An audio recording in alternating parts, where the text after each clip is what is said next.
Assetto Corsa has a new update, 0.5, but I don't know what to make of it. On itself, it is a decent update with decent content, but in the context of the last week's news, I can't get past the feeling that it feels hollow, and this update kind of feels deflating. 0.5 comes with 7 new cars and 2 new tracks. The cars are the Audi Sport Quattro, the BMW M2 Coupe, the G87 version, the Caterham 485 CSR, the Dallara EXP, the Porsche 911 GT3 RS992, this is something that a lot of people have been asking for, the Weeb's Delight Toyota A86 Sprinter Trueno, and I'm one of those, the Volkswagen Golf GTI Mark I, so we have a hot hatch Eero, really basically the first one.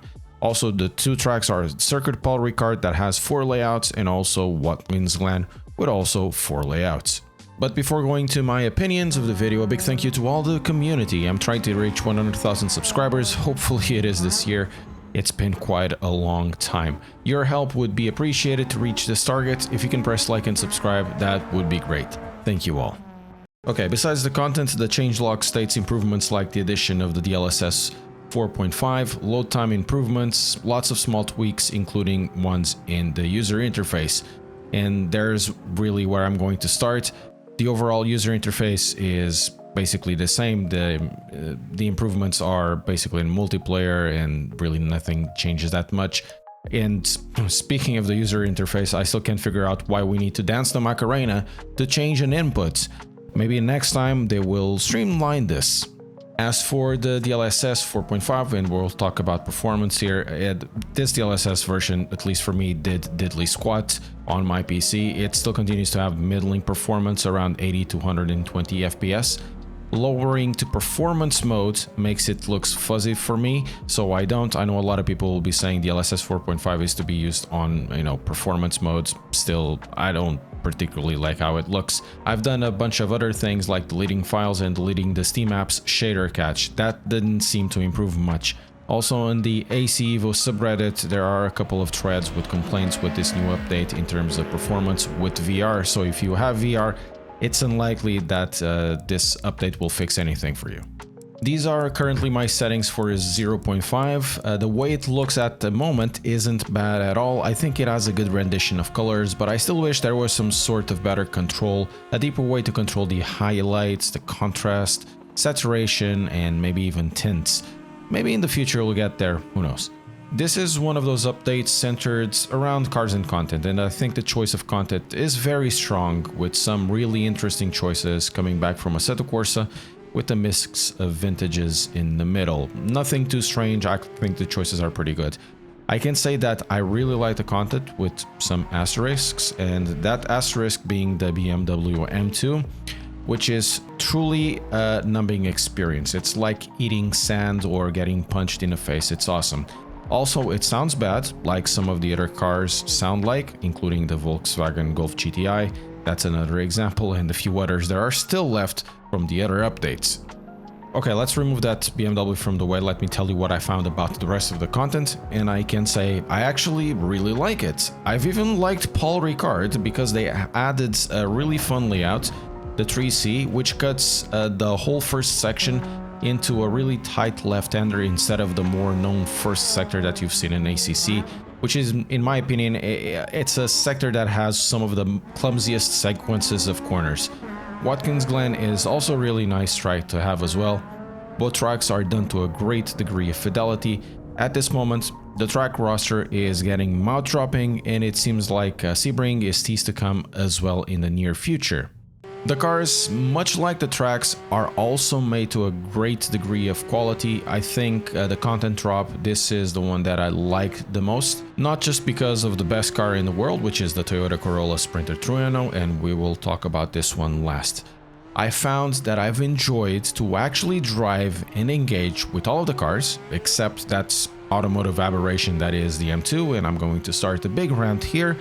But who the hell looked at this thing and thought, you know what? This looks good. This looks like a good BMW, like a classic one. This front is like beautiful and harkens back to the E30. You know, these vents, they look great. Classic stuff.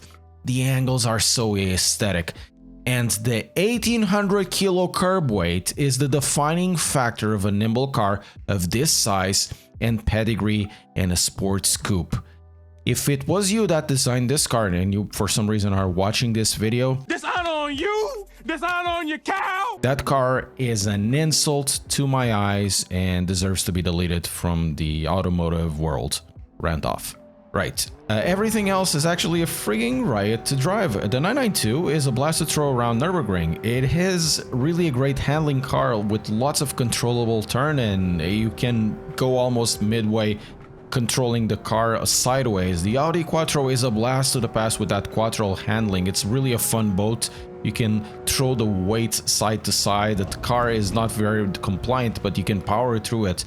The Dallara and the Caterham, they are great track weapons, though the Caterham is really dangerous. There's too much power for that small shape of car.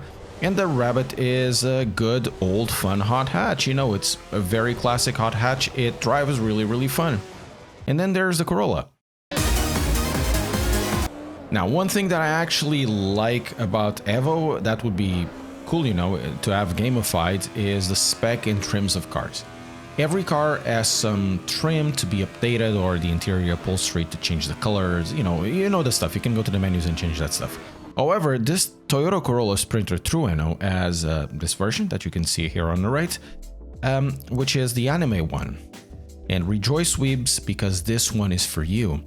You think this is what would be just available in Assetto Corsa, as it's, you know, very similar to what we have in Assetto Corsa, which is the tuned one? But it's not.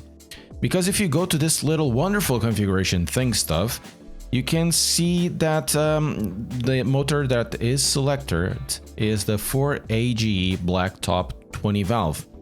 And once to pop the hood, you can see the ITBs as well. So it's the 4AG blacktop 20 valve from initial D, and this thing revs to 11,000 RPM. And this A86 is really a blast, and if you say who cares, it is a shitbox, seriously, get some proper taste and don't come back until you repent. I think there will be some viewers that actually won't like to listen to this. Maybe I should take this off from the video. The handling of the Corolla actually shows the state of the tire model and suspension. It's possible to coerce this car and many others into a sustainable drift based on weight transfer and keep it there through throttle control. The OG still feels a little more natural, maybe because of the force feedback and the tires that feel in this version of Evo to release like a glue from a grip state, but it isn't bad at all. It does feel convincing. The handling feels like, for all cars, it is in the realm of believable, and this is true with other drivetrains configurations from this car. Doesn't matter, from this update, it doesn't matter if it's front wheel or the engine at the back like the Porsche. I'd say that the handling is in a decent position right now. It has where to go without jumping from tire model into another tremendous change tire model in between, so it feels good. However, here is though where my praise ends, because the latest news do cast some doubts where this game is going to go. Inside the user interface, you can see at the top the lack of academy. The academy is there, but you can't do anything. The missions are now gone, at least for the time being. Kunos did announce the death of career mode on Discord for some reason, and the aim for this is not going to be an overall career, but something more superficial, maybe with some very simple missions. Nonetheless, it is the first time that I've ever seen an update with less content than the previous version. The community is divided on this, and I still don't understand the criticism that career mode is simcade. Maybe somebody else will say it. The two things are completely different things. They're built by different parts of the team, and it's like the sim racing community became somewhere allergic to fun. It's like sim racing is just about the percentage of grip of the African swallow ball sack at mud curve at 15 degrees Celsius. Anything else that is not modeled is a simcade. Currently, in my opinion, you might have your own, Evo for me feels aimless. It's a literal hot lap simulator with a multiplayer server browser. Congratulations, we have Assetto Corsa prior to 2018. The daily racing portal isn't really integrated. I don't understand how and why they put it this way. If you go to Content Manager, it has sim racing systems, Ride Finder, Low Fuel Motorsports, and others already integrated into it. It's really weird to say that 0.5 feels less ready than 0.4. Oh, but you'll say, you know, it's just early access. Yes, I know, but it gets really a pain to understand what it is actually going to replace the career modes, not just some vague stuff. How the modding is actually going to work, since they have stated, and I'm quoting here, the ultimate goal is to create a platform where the modders can also work with cars, tracks, licensors, because we want to make them eligible to work with car manufacturers. So how big of a wall is this going to erect to modding? How is this going to shape the game versus the original Assetto Corsa? Because the way I'm reading that and putting everything in context, it seems like there's really not going to be modding at large anywhere at the same level, as licensing will probably kill the availability of car mods and tracks. For example, something that is really popular in Assetto Corsa, that is Shutoku Revival Project. And that one, if I'm not mistaken, is based out of another video game that would be Tokyo Extreme Racer. So how is that going to work?